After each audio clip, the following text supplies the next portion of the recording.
We have a great episode today for you with Marita Radloff. So I first met Marita years ago. I was actually on her podcast, and I knew when it was time to bring important and relatable and accessible nutrition content to you. Marita was top of mind. So this is a great conversation where we talk really about our overall relationship with food and then also really actionable tips and ways to kind of go through and strategize around all the information that we have. So for example, how much protein do you actually need in a day? We cover it all. So let me tell you about Marita. Marita Radloff is a registered dietitian nutritionist with over 10 years of experience working with athletes of all levels. She's also a military spouse currently living in Omaha with her husband and her 3 boys. Marita doesn't believe in restrictive diets, but instead helps clients learn to eat nourishing foods that they actually enjoy, supporting their life and training. When not working, Marita writes for nutrition outlets and enjoys baking and working out. And Marita is a part of our Unlimited community and app as well, where she supports our members from a nutritional standpoint. I truly am so excited for this conversation because I know it will be very empowering for all of our listeners who are wondering how to really support your body through food and nutrition. So thanks so much for being here, and I'm excited to bring you my conversation with Marita Radloff. So you all heard my introduction. I am so excited for this conversation today. Marita, thank you so much for being here.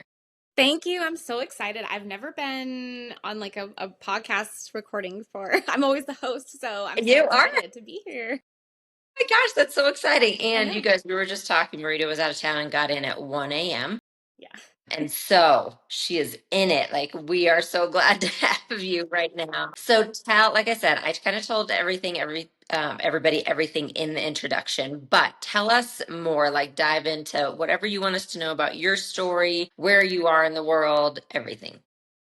Yes. Well, I am in the Midwest. We're in Omaha. My husband is active duty, so we've been all over, and I feel like that has actually kind of helped my being a dietitian because I've had different cultural aspects thrown in with the South, and I used to live in the Pacific Northwest, and now we're in the Midwest where it's casserole town. So it's always fun to see different food, Mhm. cultural things, so that's fun. But yeah, I've been a dietitian for 10 years, and this was actually my second career. I went back to school after graduating with my first bachelor's, and it took me a while to get through because there's so many different requirements for that. But I love being a dietitian. I love helping people explore their relationship with food and improving it and helping them fuel whatever their sport is or whatever their athletic endeavors are. And so it's been a really fun journey.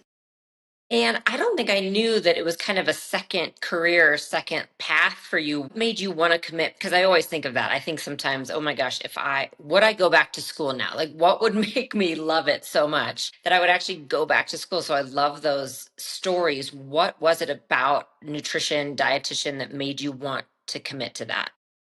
It's so funny because I grew up with a mom in the 90s who was like on the cabbage soup diet or trying out something else new. And so I always grew up reading like women's health and self magazines, and those nutrition articles, the food articles were always my favorite.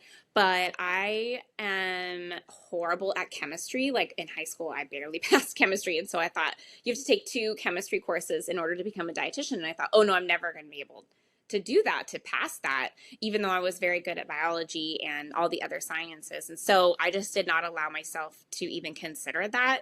And I actually worked for a nephrologist in college. I was their babysitter for their 3 kids, their nanny. And she was constantly like, I work with so many dietitians. You would be really good at this. Like, you're so into this. But it wasn't until after I graduated and it was the recession and the BP oil spill, and we had just moved to Pensacola, Florida for my husband's flight training, and it was like, what am I doing with my life? So I just decided to start taking one course at a time, and chemistry was a bear, but I got through it somehow. And so I think that's maybe a good testament to just trying to believe in yourself a little bit, because I definitely thought to myself, oh, I'm never going to be able to get above a C, and dietetic internships are more competitive statistically than getting into medical school. So I thought, oh my gosh, if I don't do well in this, what's the point of this? I'm going to have a useless degree. So it was really, really tough. Like there were many tears and so much studying very, very late into the night, but I'm glad that I thought that I could try and attempt that.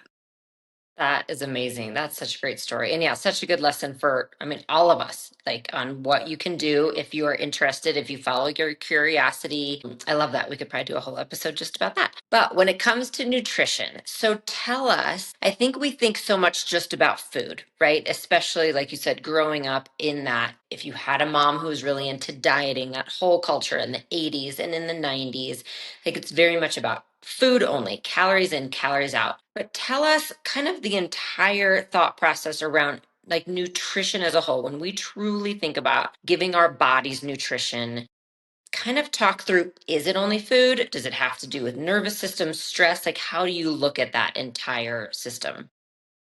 Right. I think we think food, yeah, food is just food and it's food in, food out, calories in, calories out. But I mean, nutrition is really such a multifaceted system. It has to do with, how you eat, when you eat, why you eat, other lifestyle factors, like you said, sleep, stress, how much physical activity you're getting. What is your job like? Are you only having 10 minutes to scarf something down? I think too, starting with like what we eat, like the quality and the quantity. If you're someone who only has like 3 big meals a day and never really snacks, and you constantly feel so full from those meals, and then you feel just tired all day long, and then you eat a ton of food at night, that's going to affect how you feel throughout the day and influence your overall relationship with food. And then going to how we eat. Are you eating mindfully? Are you just kind of eating and you're not really there and just kind of shoveling something in really quickly because that's all the time you have? And I feel like a lot with my clients is focusing on when we eat. A lot of people don't think about their meal patterns and just think about it's 12 o'clock, I guess I need to eat lunch. But it's like, when was the last time you ate? Did you have breakfast? Was it 6 hours ago? A lot of people, especially clients and athletes that I work with, are not eating frequently enough. Mm, And that really influences how you feel during the day. If you're going really long periods of time between eating, yeah. 6 hours, that blood sugar is going to be so low, and you're just going to feel terrible. You're going to like be slogging through the day. Your fatigue is going to be right front and center. And then why we eat. Are you an emotional eater? Is it just physiological hunger? Like we said, going back to that dieting culture in the 90s, are you ignoring your hunger cues? Because you shouldn't ignore a hunger cue. It's the same as like if you have to go pee. Would you say, oh no, I don't have to pee right now, I'll just wait? Yeah. It's the same thing. It's a physiological cue. And then how we live. Are you getting enough sleep? Are you getting enough movement? Are you taking any different supplements that are maybe, or medications that are affecting your hunger and then your stress levels? And also your culture. We have to admit that we're in a melting pot and we have different cultural aspects of our food. Different cultures eat completely different things than others. And it also depends on where you live. If you live in a food desert, you're definitely going to have a different relationship with food than if you live in a big metropolis and you have a lot of access to different foods and produce. So it's definitely a huge multifaceted system, and it's not just calories in and calories out. I love framing it that way and like bringing that up to people. And I know personally, and I just had this happened this morning because yes, I was like, okay, we're meeting. I'm going to eat beforehand. I need to have some food. And sometimes with my history of endometriosis and abdominal surgeries, Mm-hmm. there's a huge digestive component. I know what it feels like to not be able to eat and to get sick when I eat and to be worried about what I eat. And that really plays in sometimes to my relationship with food. I love food, but I know I get nervous about, okay, I don't want to eat out. I don't know what I'm eating. I don't know how it's going to affect me. I know what it feels like when I get sick from food. Mm-hmm.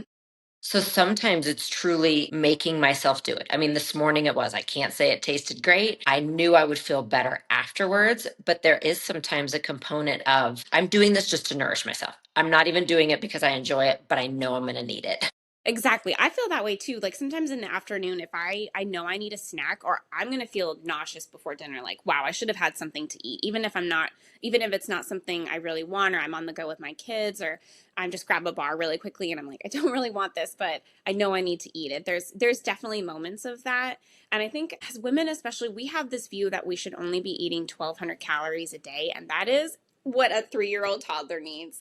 There's always that little voice in the back of my head, especially coming from a mom who dieted literally her whole life. I that's just part of my culture. That's just part of who I am and my relationship with food, and that's something that's just probably always going to be there. Unfortunately, it's always like, "Ooh, should I make this choice?" And maybe that's maybe being a little too honest as a dietitian, but I do think that helps with me counseling other people because so many people grow up that way also, or have that little voice in the back of their head like, "Ooh, should I be eating this? Or maybe I should just skip this and not have that." So, yes, there's so many different nuances to that. And I would love to actually dive into more about the hunger cue piece because I think that's so important. And because I do a lot with embodiment and we talk about that, about how, yeah, we have been trained to not listen to that cue, or even more so to think it's bad. Like it is wrong. It's not 12 o'clock yet, or I'm not out of my intermittent fasting window yet. And so that cue must be wrong. Or how many times have we heard, well, it's just thirst. You're actually just thirsty, which honestly I do to my kids sometimes. They just had a huge meal and they're telling me they're still hungry. I'm like, okay, let's just take a moment, take just a minute. Are you hungry? And sometimes I'll say, okay, you can have as many grapes as you want. Oh, never mind. And I'm like, oh, you're actually not hungry. That was, you actually just want a dessert. So tell us about hunger cues. I mean, how do we listen? Should we start to reframe that every hunger cue is actually telling us we're hungry? I would love to know more around that. Well, I think you're right. I think a lot of people sometimes it is you're just thirsty. But we're definitely a dehydrated nation, so that is something to consider also. Sometimes if I feel, especially with clients, if they're like, "Oh, I just ate and I was so hungry." It's like, "Well, when was the last time you had any water before then?" It's usually like, "Did I have water today at all?" So yes, that is a consideration. So it's always good to check in with yourself. I think that is the main thing for hunger cues. Check in with yourself and be like, "Okay, have I had some water in the last hour, the last 4 hours?" And then have some water and see how you feel. But I would never ignore a hunger cue. I feel like with clients especially, I always say to go on a scale of 1 to 10. So 1 being like the absolute hungriest you could ever be, you're absolutely starving, you haven't eaten all day. To 10, like Thanksgiving full. I could not get another morsel into my mouth. I am so full. If you're somewhere in like the 4, 5-ish range, you should probably eat. If that feels like not tangible for you, if you're like, I don't, that 1 to 10 doesn't feel good for me, I always ask people if they could eat a whole apple, if you're hungry enough to eat an apple, because you think apple is like juicy and it's filling and it's crunchy, like it takes a lot to eat it. So that's, most of everybody has had an apple. So that is something that I ask them, like, if you could eat a whole apple, what does that mean that you're actually hungry? And that's usually yes. Usually with people, with clients, I always start with hunger cues instead of trying to count calories or anything like that. It's always like, if you can tap in at least for one meal, maybe it's breakfast, maybe it's dinner, whatever your most relaxed meal is, and see how you feel before and how you feel after. Like, okay, really quickly before I start eating, where am I on that 1 to 10 scale? And then after, it's like, okay, if I'm somewhere at like a 7-ish, that's usually the best. I'm pretty full and I'm going to feel fuller in 20-ish minutes when it's time for my stomach to catch up with my brain and say, hey, we're full, we're good. A 7 is a really good place to land after a meal. But if you are just kind of going through the day constantly hungry, it's either you're not eating enough fulfilling and nourishing and satisfying things during those meals. Like maybe you're just having a salad and you're not adding any carbs or fat to that lunch, or maybe you are really cutting back on those calories and you're not getting enough calories overall, or maybe you are just not really checking in with yourself and not feeling like you are actually eating and being mindful in that regard. I feel like that is a really good way to start with checking in on those hunger cues, but I would never ignore a hunger cue. It is a physiological cue. So it's something that is so important to start to heal that relationship with food, and just checking in with yourself is so important throughout the day. That is so good to hear. And I think you can, like, what helped me a lot with, yeah, learning how to eat with all of my digestive issues was exactly that. Like, okay, this is a hunger cue. I need to listen to it. But then I have choices within that on what I choose Yes. and kind of how big this meal is going to be. That's where it's probably different for all of us, I would say. I Mm-hmm. think some people really work well with counting specific macros and counting calories, and some people might work well with a bigger fasting window overnight. And some people, we all are a little bit different. I mean, I'm allergic to garlic. I'm never going to eat that ever. Other people will. So I have that power of choice within what I eat, but I really shouldn't be ignoring the fact that I need to eat.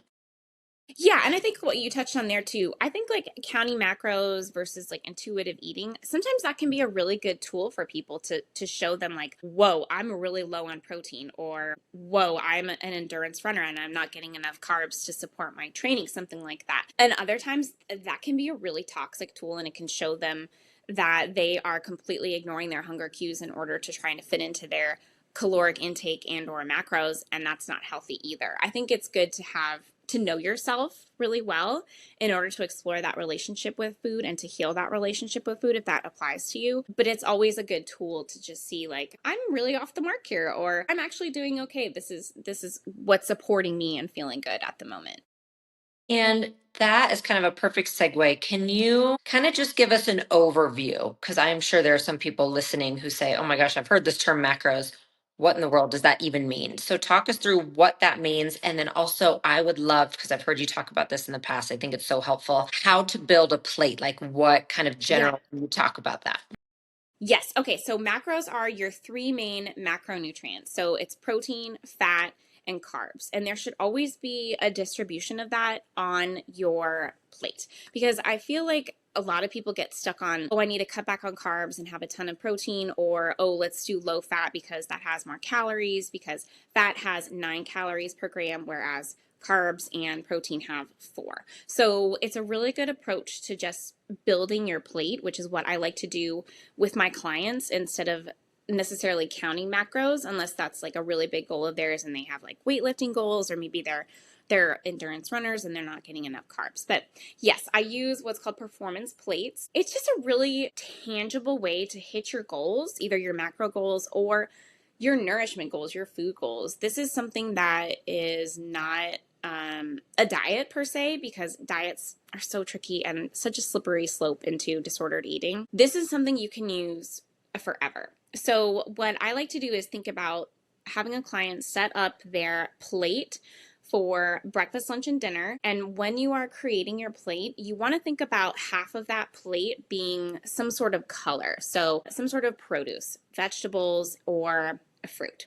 And then the other fourth should be protein, and then the other fourth should be carbs. I hope that makes sense. Like just a circle. Yep. Yes, cut in half. But obviously that's going to switch a little bit. Again, if you're an endurance runner and you need more carbs, then that's going to be a little bit balanced. If you are someone who is breastfeeding, you're probably going to need that half a plate, that produce plate, to be shrunk a little bit so that you're getting a little bit more calories with the carbs and the protein. But I think that that's just a really good way to still eat what your family is eating, because a lot of meal plans out there are not kid friendly. So it's always like, Mhm. oh my gosh, this is a really good way to think like, okay, how can I get enough protein in on my plate while still eating what my family is eating? I don't have to make a separate meal. I can still hit my goals, whatever those are. And then just, remember that it's a lifestyle. It's nice because you can do that forever. You don't necessarily have to think about it so hard. You can even do that at like a restaurant if you're out and you're, eating at a family picnic or anything like that. It's like, how can I set up my plate to support me to feel good? Because when you are eating in that ratio, you're going to have better energy. Your body isn't going to be slogged down by trying to digest all of that food at once, because you had your produce, you had some protein, and you had some carbs to give you energy. Yep. And how would you say the healthy fat fits into that? Yes, great question.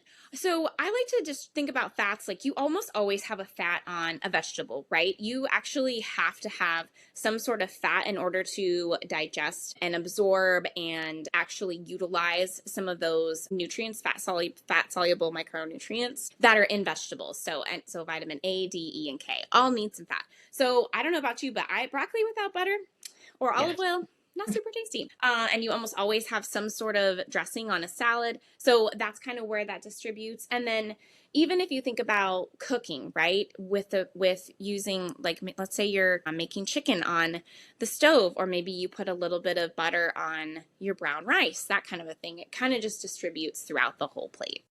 Okay, great. And would you say, so overall, because I know you've talked about endurance athletes, I mean, all the way through lifetime. And that's why I love the plate idea too, Mm-hmm. because like you said, it really can serve us and it might adjust slightly for different needs. Yes. But would you say overall, like for women, as we enter our 40s, as we enter our 50s and into our 60s, do our nutritional needs change? Are there things that we need to keep in mind to adjust?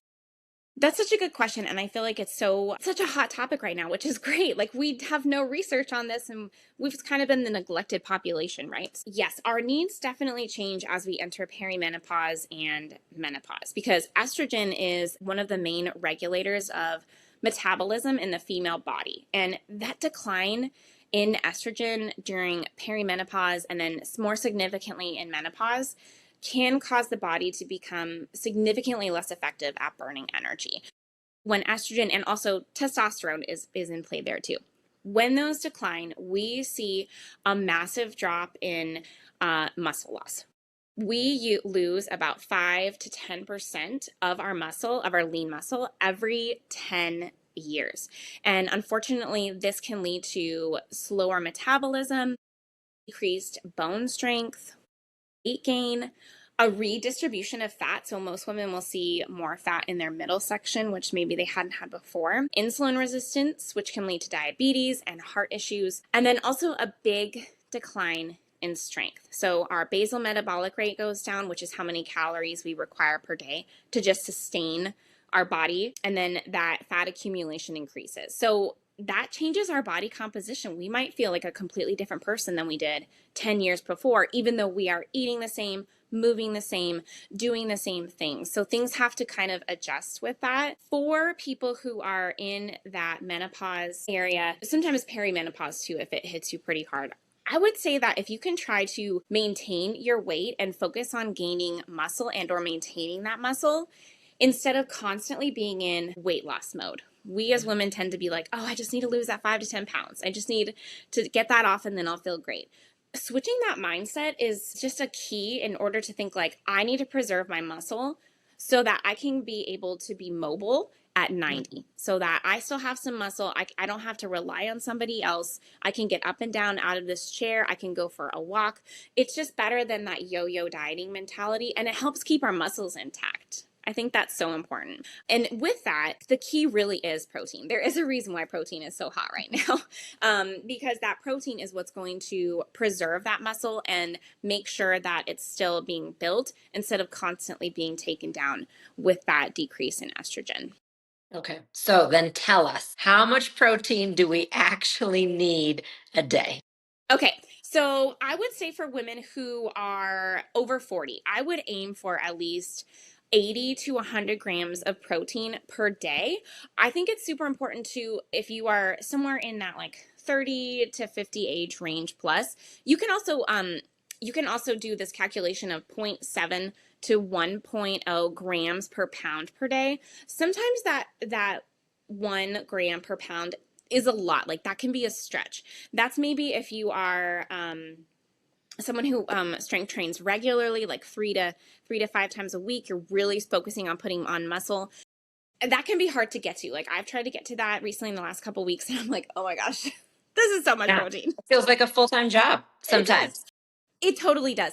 And the thing with that too is I don't want to be relying on protein bars and protein shakes. Yeah. Like, you really want to get those from whole food sources. So that's why I always like to give that range. I know that can be frustrating for some people. It's like, well, which one do I pick? How do I do that? So that's why it's good to have that buffer, that range, to be like, okay, if I'm somewhere in there, I'm hitting my goals, I'm doing okay with that. So that's what I really like to have in that range. The key though is to have that protein throughout the day. It's not all stacked at dinner. It's not all from protein shakes and protein bars. You know, you're trying to have somewhere between 20 to 35, 40 grams of protein at each meal, and then somewhere between 10 to 20 grams at snacks. I feel like that's kind of the key here, because otherwise it's gonna be dinner and you're gonna be like, wow, I haven't had like any protein today at all.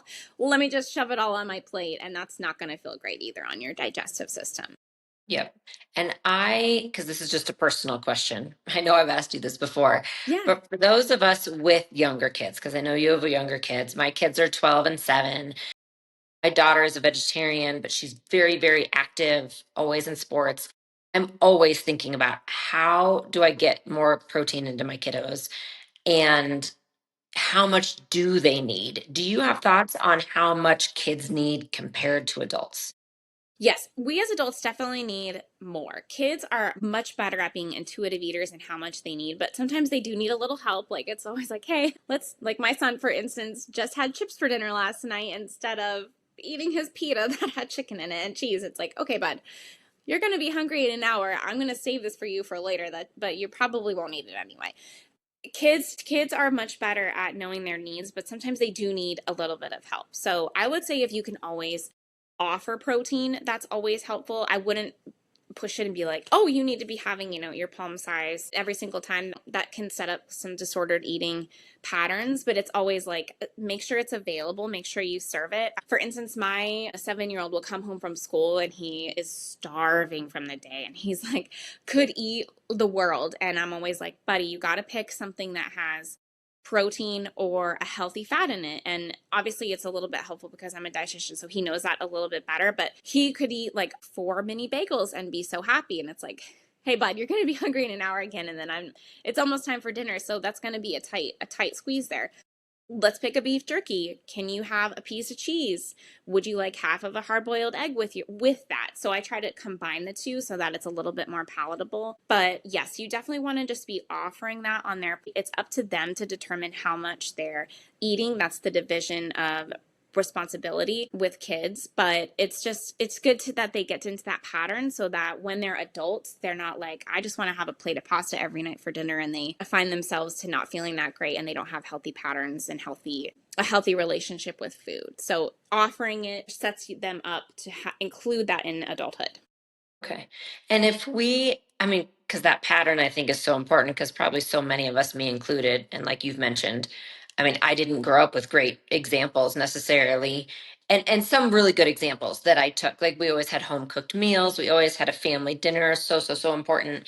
And then also, yes, I had a mom who was always trying to diet and always talking about weight. And just growing up in the 80s, that was just what it was. And Yes. so for those of us who find ourselves now in our 40s. Just later in life thinking, oh my gosh, I think I still have some of that. Do you have some tips, either embodiment tips or just even, something we can do every day, a thought process, even a mantra to help us remember the value of food, that food as nourishment as opposed to food being the enemy? Yeah, I think going back to checking in with your body and going to those hunger cues is always so important. It's really hard to get out of that mentality of, oh, I only need 1200 calories and that's it. Like I actually have a friend, and I don't think she would mind me using her as an example, but she was eating only 1200 calories for the longest time, and then she actually started working with a different dietitian. I try not to work with friends because that can be tricky. And they bumped her up to, I think it was like 400 extra calories, which I had been trying to tell her, like, hey, I think you need to eat. Cause she was trying to lose a little bit of weight, which is totally fine. That's everybody's prerogative. I totally understand that. And oh my gosh, she's lost like 15 pounds just from eating more. I think that as women, we are always told to be less, eat less, take up less space. And that is not necessarily what's going to help you nourish your body, feel better, have more energy, sleep better. I almost always tell my clients to eat more than what they're eating because they're not eating enough, or they're not eating enough to support their workouts or their physical activity, or even just their day to day. And so I think if you can try to go throughout the day and just kind of check in with yourself and be like, I'm really, really hungry. It's 4 o'clock. I'm so hungry and I can't even remember what I had for lunch. It must not have been that good. I didn't really check in and just kind of ate it quickly. Try to check in with yourself and be like, okay, I haven't eaten in the last 3 to 4 hours. I've only had 8 ounces of water today. How Yeah. can I nourish my body a little bit better? How can I take care of myself? And I know that's very popular with self-care and all of that stuff, but just checking in, being like, oh my gosh, I feel kind of shaky. My stomach hurts a little bit. I really need to eat something. Or conversely, it's dinner. I just had that huge meal because I hadn't eaten throughout the day and I just need to sit on the couch and watch Netflix and I can't get anything else done for the rest of the day. I'm just going to go to bed with a very full stomach. So if you can just make sure that you are considering, like, I can take up space, I can nourish my body, I can eat more than what I've been told to my whole life, by checking in with myself and making sure that I'm eating regularly, I'm eating quality foods, and I'm making a balanced plate, I feel like that's a really good start in order to start to heal your relationship with food. Yeah. And I love that. And I will say for anyone listening, I feel so I've been very conscious about that over the past year, like adding protein as I've wanted to increase my lifts and really focus on weight. And with my muscle soreness and just my entire history, it is not easy for me to make myself eat because sometimes my stomach feels better if I don't. Like, to be honest, there are times I just truly, if I don't eat. That being said, I mean, it is clear to me how much better I have felt during workouts, after workouts. My muscle soreness is less, my back pain is less. It is all better by actually eating more, by Mhm. and it's not necessarily, oh, I've timed all my food right. I'm not counting macros, but just making sure I am actually eating throughout the day, like consciously eating. It is truly amazing how much better I have felt overall from doing that. Oh yeah, so I do a workout and called the Moves app on occasion, and they have like a challenge going right now for Tighter Together, and it's like very strength based and all of that, and so they send you calories too, and they said I needed 1,700 calories. I was like, oh, there's no way. I just know I'll be starving. Like, there, I could never do that. That's just because I'm you have to consider I'm very active. I like literally chase my children around all day long, and I go to the gym for an hour, and it's like you have to know yourself better than maybe that macro counting tool, MyFitnessPal, all of that. It's like, well, that's not going to work for me. I'm just going to have to eat a little bit more than that, and that's just going to have to be okay. And maybe it takes you longer to reach your goals, or maybe you have to just be flexible in other ways, but yeah, you really have to just know yourself and know, like, okay, how am I feeling right now? Yeah. And it's so funny you bring that up because I was going to bring up this same thing because I like to check out other apps also. Yeah. So I was in the same one and put in my information for macros. So everyone listening, it was just an automatic form. Like, literally you put in your height, your weight, your age, and I think your activity level. That's it. And they spit back out macros needed. And mine said 1,500 calories a Oh day. my gosh. And I was like, No. no, no, no. No. Nope, that's not going to work. But the thing is, I know how many women would take that number and run with it because we do feel ashamed. We just assume that that's the answer. We feel ashamed if we have more. Like, I know how hard I kind of laugh about it now, but I absolutely know how hard it is to break out of that preconceived notion or that societal idea about what we should be eating or how much we should be eating. And that truly is why I've stayed away from some of that in Unlimited and in my app Yeah. simply because of that. And I love, so for you guys and members listening, Marita is coming into Unlimited and we're going to start doing more nutritional content. But I love that idea that it really does need to be more personalized. And that doesn't necessarily mean you need to work one on one with someone. That's not always accessible, but just knowing that it is a journey with you and your body. And it has to start with, yes, education, but also, yeah, how do you feel? Like, how do you feel? Are you eating, truly looking at what you're eating, when you're eating? Because when I really was looking at what I was eating, like, I was happy grabbing a string cheese, a couple pieces of turkey, and like you said, an apple, that would be my lunch because, again, I was like, okay, my stomach's okay with that. But that was not supporting the trail runs I wanted to do. I No. mean, it just truly wasn't. Right. Right. Yeah, that's very low for lunch. Yeah, that would be like a snack. Yes, yes, Yes. exactly. Yes, Yeah. but now you know that. Now you know your body better, and you're like, "Oh my gosh, no, that's not enough food for me. I need to beef this up a little bit." Right, exactly. And then also realizing, okay, that's okay if that is all I want right now, but then I need to eat again in an hour. So, I mean, Yes. I think Yes. it really is so individual. And very nuanced, and it's going to change Yeah. every day depending on what you have going on, your stress, your sleep, your physical activity. It just depends on how you feel, and that's okay. We can't be robots and eat the same thing every day at the same exact time and expect to feel great. Yeah. Can you talk for a few? We've talked about protein and all the macros. I would love to hear you talk about fiber too, because I Yeah. know that's something I've tried to focus on more for myself. What are general fiber recommendations? Yes. So women need somewhere between 20 to 25 grams a day, and men somewhere between 34 to 38 grams per day.